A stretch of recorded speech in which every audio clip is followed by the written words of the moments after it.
I did dance, I did music, I did motivational speaking. It was a sold-out world tour. And I do think I killed it. They said, Lily, you're up. I went up, I performed the best I've ever performed. I literally collapsed right after and was hospitalized the next day.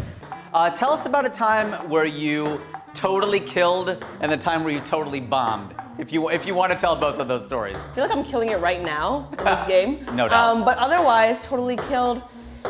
Brag on yourself, Lilly Singh. Like, you know what? I bodied that. I do think my first tour I did, a trip to Unicorn Island in 2015, was a time when a lot of people on YouTube were going on tours.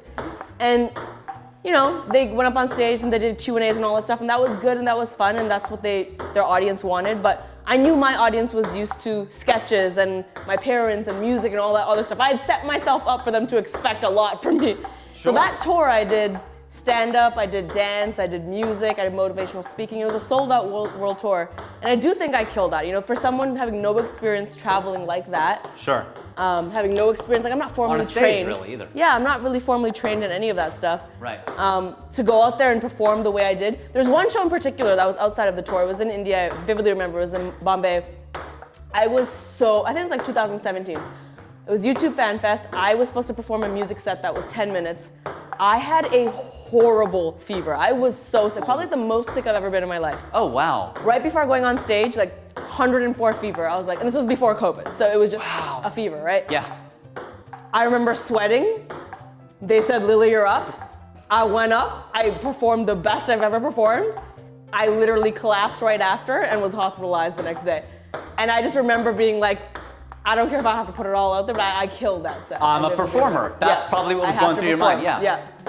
That's your Michael Jordan flu game right there. That's your game 5. That's incredible. A time I bombed, I mean, there's so many.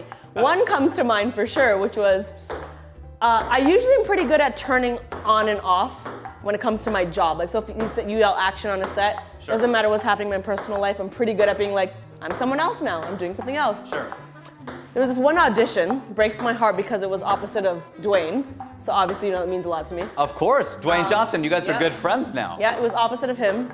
But I was going through a really tough time. I think I had just, you know, gotten into a fight with my family. Maybe I was like going through a tough times before I came out. And I bombed that audition so hard. I had to walk out of it without finishing.